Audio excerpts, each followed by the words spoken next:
Mi nombre es Vidal y es una oportunidad muy hermosa para mí estar con ustedes cada domingo. Hace una hora y media estuvimos compartiendo el mensaje en nuestro primer culto. Hemos tenido visitantes en cada culto por los últimos, yo diría lo que va del año. Tuvimos varias familias visitando en el primer culto a las 8:30, aunque ustedes no lo crean, gente se levanta temprano y viene. Obviamente sabemos que el Señor bendice este culto de la misma manera, y Dios mediante en el de las 11 también estamos teniendo diferentes visitantes. Así es que si acaso nos visitan, obviamente es algo que para nosotros es una transfusión de sangre en el sentido espiritual, el verles, conocerles, tenerlos entre nosotros. Tenemos clases de escuela dominical que continúan después de esta reunión. Nuestra reunión es aproximadamente de una hora y queremos invitarles a que se queden, que sean parte de ello, que conozcan la iglesia, que sean parte de la iglesia y que podamos pasar tiempo juntos. ¿Me permiten orar por un momento? Inclinen su rostro. Padre, en el nombre de Jesús, gracias por tu palabra, no solamente que ha sido cantada, ha sido expresada a través de arte, a través de instrumentos, a través de voces, pero especialmente también gracias por tu palabra escrita. Ahora pedimos que esta palabra hablada, Señor, sea la manifestación, como ha sido anteriormente, de la esencia de tu persona. Que tu Espíritu de gracia continúe hablando y que, Padre, tú vengas y hagas la obra esta mañana. En el nombre de Jesús es que oramos. Amén.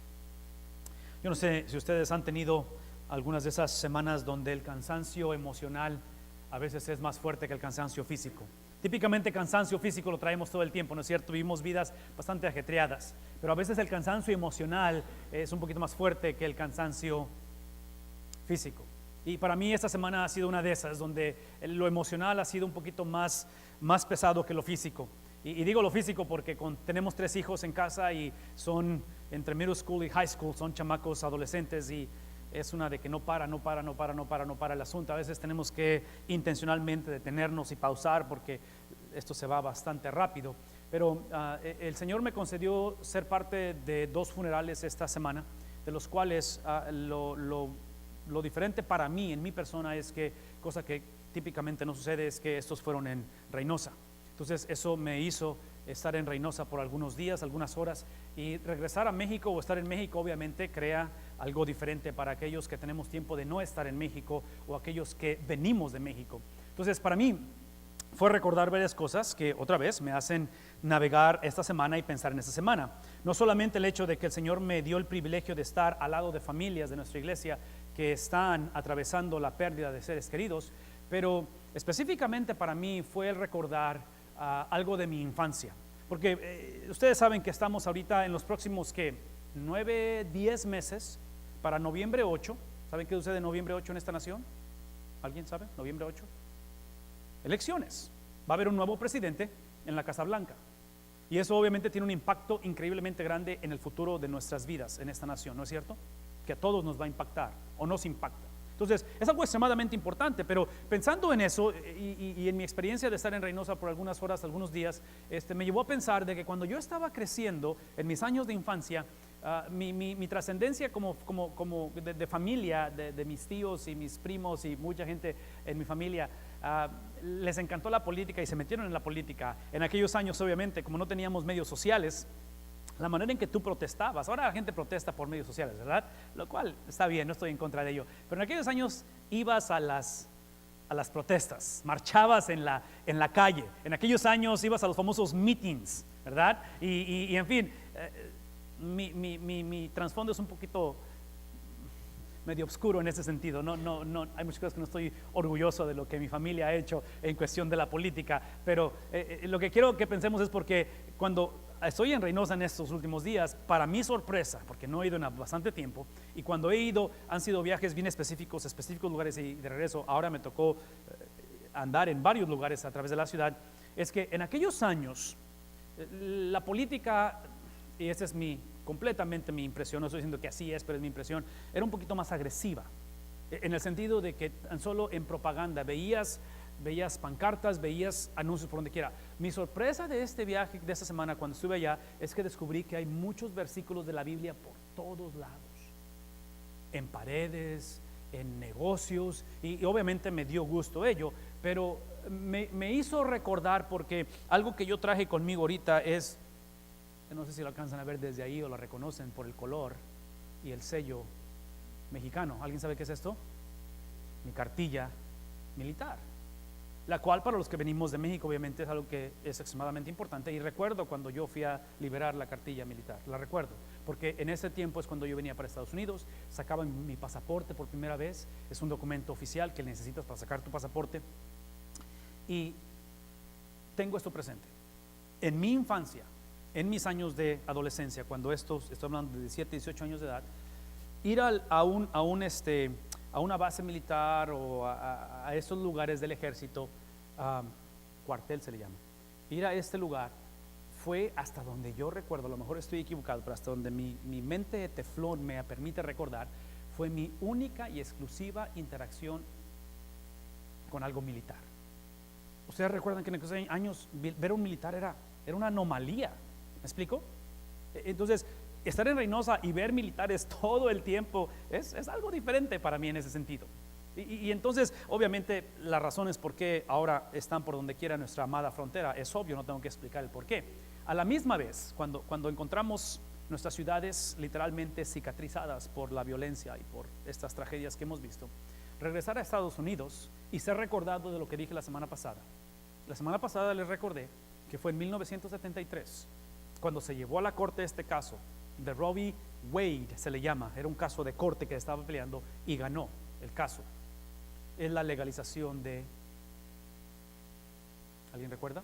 43 años, lo dije la semana pasada, legalización del aborto.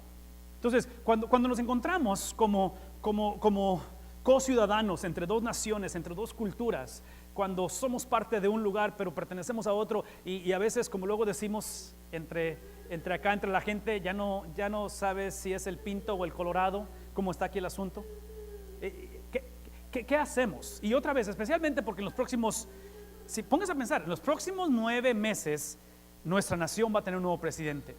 Y lo que está sucediendo ahorita con todos estos hombres y mujeres que potencialmente van a ser candidatos, no sé si se han dado cuenta, pero observen esto, y no sé cuánto les interesa la política o ver cuestiones de política, lo cual, entre paréntesis, no quiero que se me pongan nerviosos, no voy a hablar de política ni vengo a promover ningún partido, ¿ok?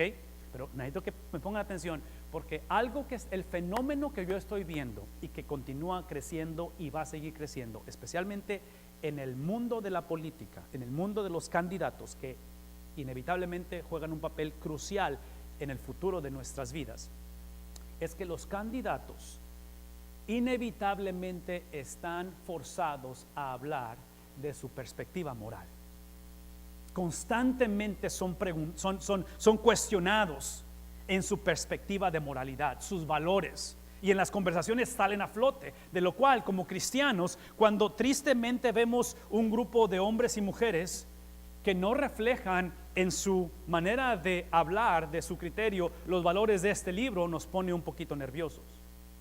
Bueno, un muchito nerviosos, no poquito, muchito.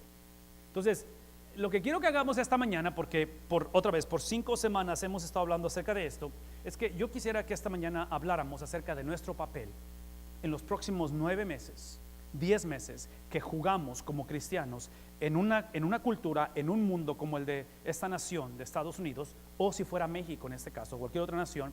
¿Qué papel nosotros jugamos en el contexto, en este caso, de las candidaturas que vienen por delante y que obviamente están en todo su apogeo ahorita? ¿Cómo procesamos? ¿Por quién votar?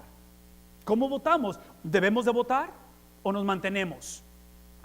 ¿Nos abstenemos? ¿Cómo le hacemos para hacer eso? ¿De qué manera navegamos eso? Y otra vez, aquí no estamos para hablar de política, no es el punto de la iglesia, no es el punto mío, ni la cuestión de preferencias o de lo que vamos a hacer, pero todo lo que quiero que hagamos es esto, porque espero que concluyamos nuestra serie o la conversación de este tema hablando de esta realidad.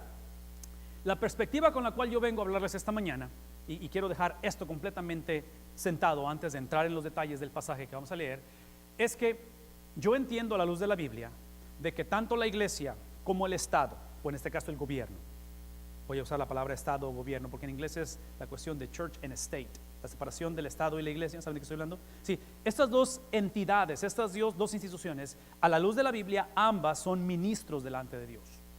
A la luz de la Biblia, Dios creó el gobierno y Dios creó la iglesia. Es obvio que por 4 semanas hemos hablado de la iglesia en particular, pero quiero que hablemos del gobierno en esta mañana también, o lo incluyamos, porque otra vez, el tema es extremadamente relevante. La realidad es que somos parte de un gobierno y que las decisiones del gobierno nos afectan para bien o para mal, y muchas veces al no abrazar o al no adentrarnos en la conversación a través de lentes que estén reflejando la Biblia, es por eso que nos metemos en problemas. Ahora, esto que estoy hablando es que cuando digo que son 2 ministros, estoy hablando de que son entidades creadas por Dios. La historia universal nos muestra que en el momento en que esas 2 instituciones, iglesia y Estado, empiezan a invertir sus papeles o sus responsabilidades o tareas, nos metemos en problemas serios. ¿Qué quiero decir con ello? Por ejemplo, en el libro de Romanos, en el capítulo 13, y hablamos de Romanos el año pasado por 31 semanas, el libro de Romanos es bien claro que, y muchos otros pasajes, que el Estado, el gobierno, fue dado por parte de Dios la habilidad de usar la espada. Esto le llamamos protección civil. ¿Sí? ¿Todos conmigo? Protección civil. Por eso tenemos lo que se llama en inglés law enforcement. Tenemos policías, tenemos ejército, porque protegen nuestra seguridad. ¿Sí? Entonces, esta cuestión de la espada, así lo describe la Biblia, la espada es dada al gobierno para usarla. Lo que la Biblia condena y va completamente a estar en desacuerdo es cuando la iglesia usa la espada para evangelizar. En la historia del cristianismo tenemos, como luego decimos, cola que nos pisen, porque hemos usado la espada para evangelizar, y nunca ha sido buena cosa. ¿Sí me explico? E inclusive ahorita la lucha que tenemos contra, y digo tenemos en el sentido de la seguridad del mundo en la cuestión de este problema del terrorismo, es que es una religión que en el nombre de Dios o de su Dios están usando la espada para evangelizar. ¿Cómo se llama esta religión? El Islam, los musulmanes. ¿Sí me explico? Es parte que ellos usan la espada es una religión que en su base, en su naturaleza, en sus principios, así como nosotros hemos estado hablando acerca de esto que son nuestros valores. En los valores de esta religión es literalmente la violencia, que si tú no aceptas o tú eres de los otros, literalmente vas a morir. Entonces es obvio, otra vez, es obvio que la Biblia describe que la espada se le da al gobierno, lo cual implica, paréntesis, que todo gobierno que abusa el uso de la espada, es obvio que la Biblia lo condena. ¿Sí me explico? Se le llama anarquía, ¿no es cierto? Es algo que la Biblia obviamente va a condenar. Entonces, el mal uso de la espada como gobierno va a ser condenado, pero cuando la iglesia lo usa, obviamente es un problema. Ahora, ahí estoy hablando de la inversión de papeles. Otra inversión de papeles es cuando la iglesia se olvida de hacer el papel que le corresponde. En mi opinión personal, basado en lo que escucho y lo que veo de la palabra de Dios, la iglesia tiene cosas específicas que hacer. Número 1, la iglesia en sus papeles, a diferencia del gobierno o del Estado, es que la iglesia es llamada a predicar el evangelio. ¿Estamos de acuerdo en eso? Somos llamados a predicar el evangelio. La iglesia es llamada a administrar lo que podríamos llamar las ordenanzas: bautismo, Santa Cena o como lo queramos llamar, la comunión. La iglesia es llamada a administrar diferentes actividades que tienen que ver con esas prácticas dentro de la comunidad cristiana. Y por último, la iglesia es llamada a ejercer disciplina sobre aquellos cristianos que en un momento dado nos salimos del huacal o hacemos cosas que no debemos de hacer. Entonces la iglesia nos llama a cuentas para ser restaurados. Esos son papeles de la iglesia, y esos papeles que acabo de escribir, cuando son invertidos, entramos en un caos grande. Ahora, otra vez, no se me pongan nerviosos, no estamos hablando de política, simplemente quiero que abracemos los principios bíblicos de ello, porque aquí es a donde voy. En mi opinión personal, nuestra nación de Estados Unidos hemos hecho esa inversión. Y cuando digo que hemos hecho esa inversión, ya sea convenenciera o sea como le quieran llamar, y hemos permitido que el gobierno haga cosas que le corresponden a la iglesia, y la iglesia en su pasividad quiere tomar cosas que le corresponden al gobierno.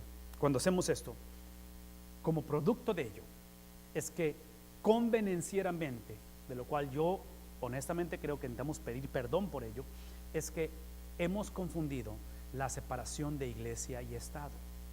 Bíblicamente hablando, yo pienso que la Biblia aprueba separación de iglesia y Estado por lo que acabo de mencionar, papeles de cada una de esas instituciones, gobierno e iglesia. Pero el problema hoy en día, en Estados Unidos en particular, no es tanto que haya separación de iglesia y Estado, es que el Estado y la iglesia, pero específicamente el Estado, está pidiendo separación de Estado con Dios. ¿Sí captamos eso? ¿Qué implica ello? Escuchen lo que dije, porque al principio dije que ambos son ministros de Dios. El gobierno fue diseñado por Dios, el gobierno existe para Dios, el gobierno debe de hacer las funciones que Dios instituyó que hiciera en la comunidad, y tristemente el gobierno está diciendo: no queremos, no necesariamente no nada con la iglesia, no queremos nada con Dios. Y la prueba de lo que estoy diciendo está, escuchen lo que voy a decir, la prueba es que hoy en día nuestros líderes de gobierno, ya sean de Estados Unidos y alrededor del mundo, como somos una generación extremadamente secular, lo cual significa, la palabra secular significa que tomamos decisiones no basadas o contrarias a esto.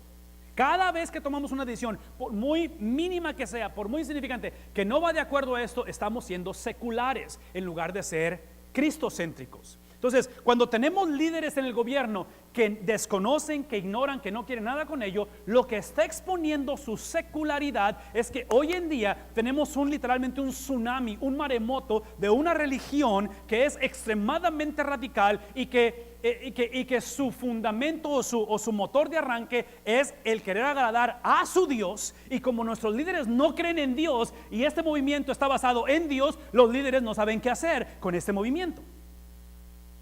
¿Alguien me está siguiendo en la conversación? ¿Saben de qué estoy hablando? El problema de la seguridad en el mundo o del terrorismo, escúchenme, es fundamentalmente teológico, es a través de lo que es el concepto de Dios. Cuando tienes líderes que quieren ignorar quién es Dios o la existencia de Dios, es un problema serio. Y volvemos a lo mismo, ¿qué hacemos como cristianos? ¿Qué hacemos en un mundo en el cual las decisiones que se están tomando en Washington y están por tomarse por los próximos 4 años u 8 años, si reelegimos al mismo individuo, quien quiera que vaya a ser, van en desacuerdo con la palabra de Dios? ¿Qué hacemos? ¿Qué papel necesitamos tomar? Y bueno, aquí es donde necesitamos concluir nuestra serie, porque lo que yo espero que no hagamos, y espero que no crezcamos en hacer esto, porque esto es lo más típico y lo más fácil de hacer, es que nos convertamos, por favor escúcheme, nos convertamos en críticos del gobierno en lugar de ser estudiantes de la vida. ¿Qué quiero decir con ello? Que vemos los posibles candidatos a la presidencia y decimos: aquí la cosa va más de mal en peor, bla bla bla bla, y empezamos a criticar. Y otra vez, independientemente si tenemos la verdad o no, escuchen lo que estoy diciendo. El punto para mí es que seamos aprendices, que nosotros practiquemos y modelemos lo que queremos que el gobierno haga. Y en este caso es tener una actitud de aprendiz en lugar de sábelo todo. ¿Qué implica ello? Eso implica que necesitamos asegurarnos, y por eso hemos pasado 4 semanas, necesitamos asegurarnos que el papel de la iglesia, así como el gobierno tiene un papel, la iglesia tiene responsabilidades, sean ejecutadas. Si no han estado con nosotros, lo que hemos hecho por 4 semanas, esta quinta semana, hemos hablado de esos papeles. Y hemos descubierto o hemos delineado 3 valores que tenemos como iglesia. El primero fue la adoración hacia Dios, el amor hacia Dios. La manera en que amamos a Dios es en la manera en que le alabamos. La razón que glorificamos a Dios, que alabamos a Dios, escuchen esto, es porque a través de la glorificación a Dios es que tenemos la habilidad dada por Dios de creer lo que Él dijo que va a hacer. ¿Qué significa ello? Eso significa que cuando leímos en Mateo 16, versículo 18, yo te digo que tú eres Pedro, y sobre esta piedra, ¿qué dijo Jesús? Edificaré, ¿sí? Cristo lo dijo en un contexto que no era fácil de ver esto suceder. Esta mañana muchos venimos a la iglesia con condiciones y situaciones en las cuales sabemos que puede hacerse, Dios puede sanar, Dios puede restaurar, Dios puede hacer el milagro, pero las circunstancias no nos invitan a crear. Inclusive estamos aquí porque la cosa va de mal en peor y no sabemos qué hacer. Entonces, el problema de creer en Dios o creer que Cristo va a hacer lo que Él dijo siempre es puesto a prueba cuando la cosa va en sentido opuesto. Entonces, en este caso, lo que hicimos al principio es que nuestros jóvenes crearon estos cuadros que están aquí atrás y que hablan de un amanecer, de un atardecer, porque dijimos que esta es la certeza, ¿sí? El amar a Dios y adorar a Dios te da la habilidad de creer con certeza lo que Cristo dijo. En otras palabras, el problema la mayor parte del tiempo no es tanto que las cosas no cambien. El problema la mayor parte del tiempo es cuando somos incrédulos que Dios tiene la habilidad de cambiar las cosas. Ese es el problema.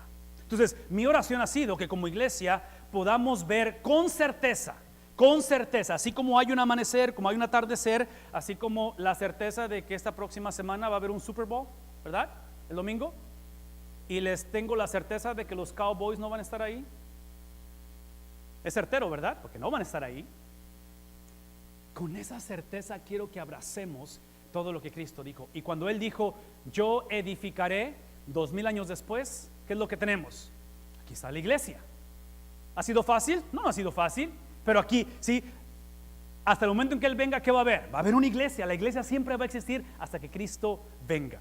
La segunda cosa que explicamos, y esto lo hablamos la semana número 3, es el segundo valor, es que si vamos a creer y vamos a basarnos en lo que Cristo dijo y Él afirmó, que en este caso es, yo edificaré, vean lo que sucede. Esta tarea, esta afirmación nos tiene que llevar a un acercamiento, porque observen lo que dice la palabra de Dios en la pantalla. Yo edificaré, ¿qué cosa? ¿Qué es el pronombre personal que está ahí posesivo? Es mi iglesia. En otras palabras, cuando tenemos la habilidad de creer lo que Él dijo, aun cuando todo se ve en dirección opuesta de que lo que Él dijo va a suceder, eso nos hace abrazar, entender, apreciar, disfrutar intimidad. Lo interesante de lo que dijimos hace 2 semanas es que esta intimidad no es principalmente entre mi persona o el que está orando o alabando y Dios. Estoy a favor de que ustedes y yo tengamos una relación íntima con Dios, pero lo que explicamos hace 2 semanas es que esta intimidad es principal y más importante entre el Padre y el Hijo. Cuando yo creo con certeza lo que Cristo afirmó que iba a ser, no simplemente me hace acercarme a Dios, ser un mejor cristiano, lo que hace es que me hace contemplar, abrazar y valorar más la relación entre el Padre y el Hijo. Y esto es extremadamente importante, por favor escúchenme, porque muchos cometemos el error de venir a creer lo que Dios dijo y queremos creer lo que Dios dijo porque nuestras relaciones están literalmente hundiéndose. Y es una preocupación legítima, está bien que queramos hacer ello, pero tu relación con tu esposa, con tu esposo, con tus hijos, con tus suegros, está batallando o sufriendo, no porque te casaste con una mujer difícil, no porque tu hijo es rebelde, no porque la situación es caótica. ¿Saben cuál es la razón?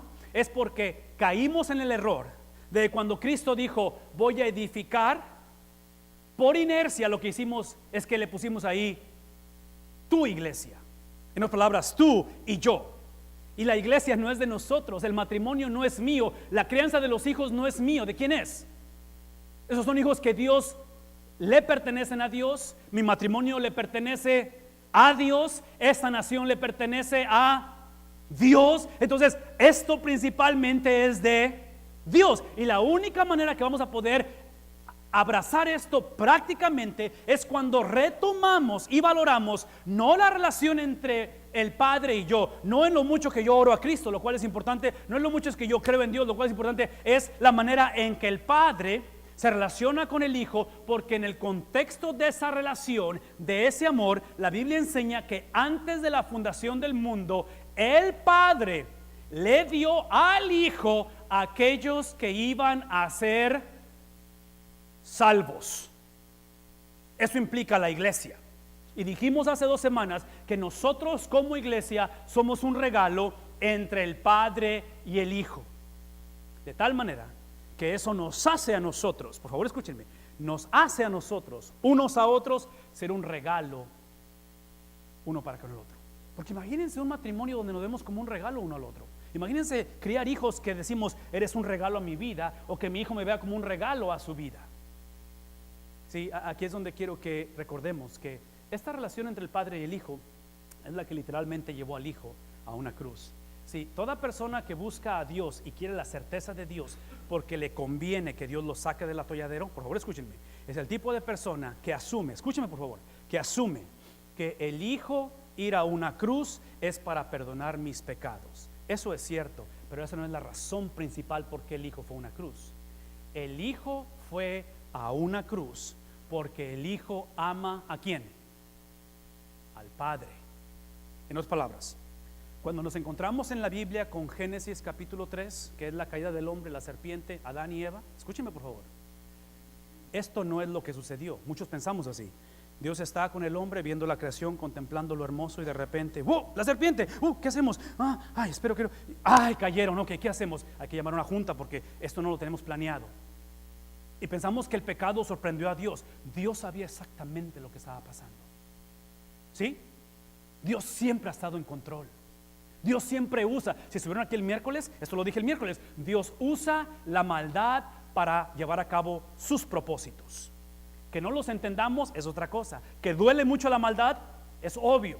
Pero Dios nunca ha paniqueado, Dios nunca ha llamado a una junta de emergencia, Dios nunca llamó al Hijo de la Trinidad para decir, ok, ¿qué hacemos? Porque estos cuates ya se nos salió la cuestión, no sabíamos ni qué onda.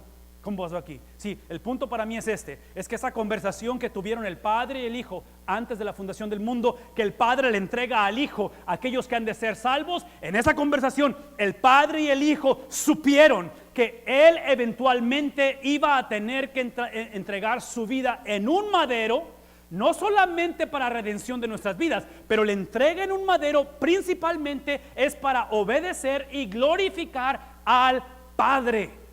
Porque esa es la razón por la cual estamos aquí, por el Padre.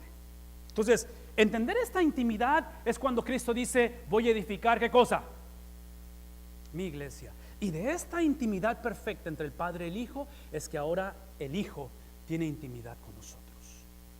Es que lleva a cabo esta relación hermosa. La semana pasada terminamos diciendo lo que dice al final, las puertas del reino de la muerte, del Hades, dice, no prevalecerán contra ella.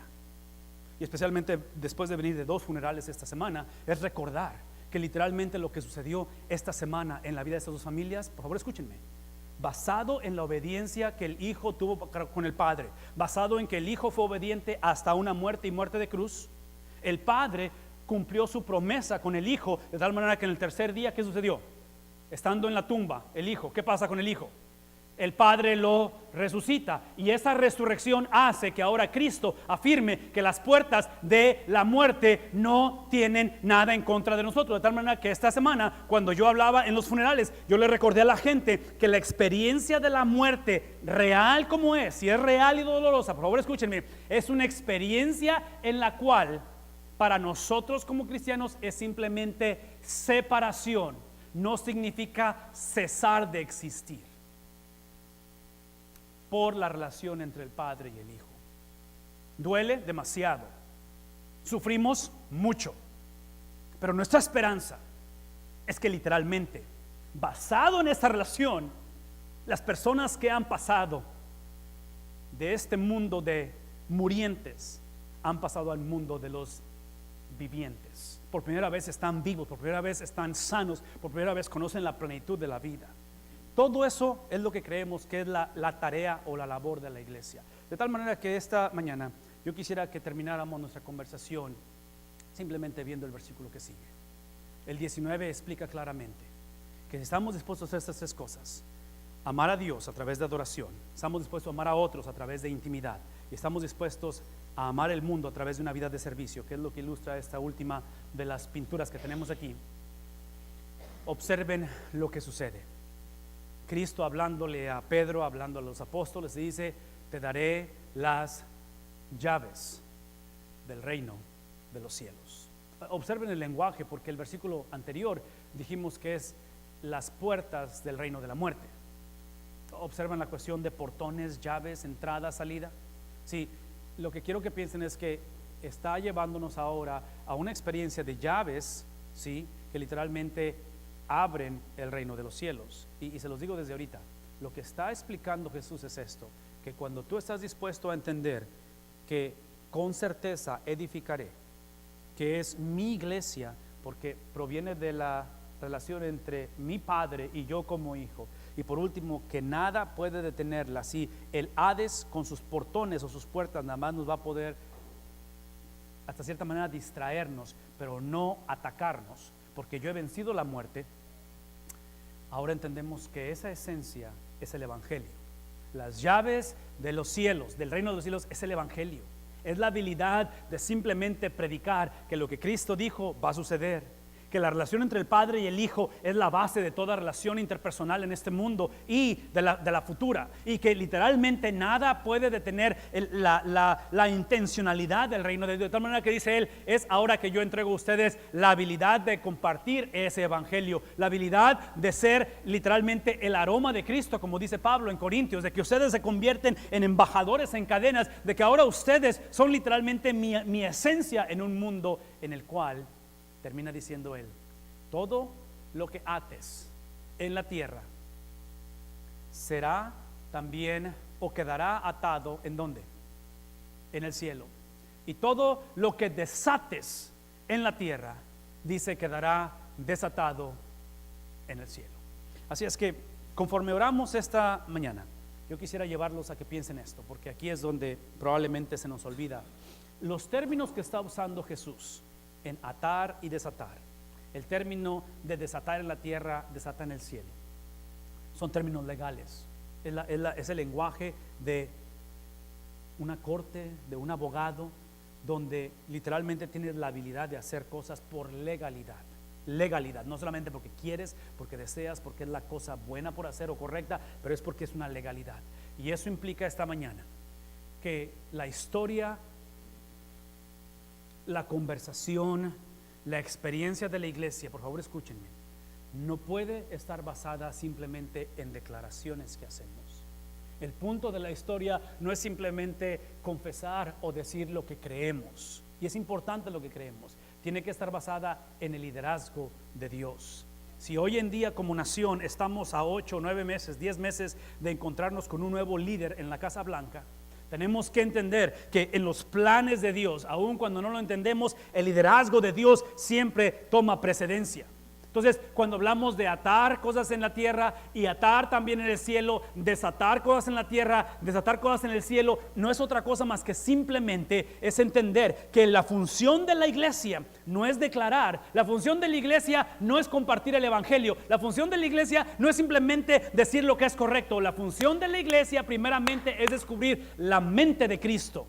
Lo que el Padre piensa, lo que el Padre dice. Si esta mañana mi deseo es de que como iglesia entendamos que lo más importante no es que protestemos en cosas que están mal, no es que simplemente instruyamos a los hijos en lo que está mal, que nos enfoquemos principalmente en redescubrir lo que la iglesia debe de ser, entendiendo que al final de la historia tenemos que adoptar la mente de Cristo. Cuando la mente de Cristo es encarnada en la tierra, cuando ahora es su reino sobre mi reino, cuando ahora es su voluntad sobre mi voluntad, es que tengo la habilidad de atar cosas en la tierra porque han sido primeramente atadas ¿dónde?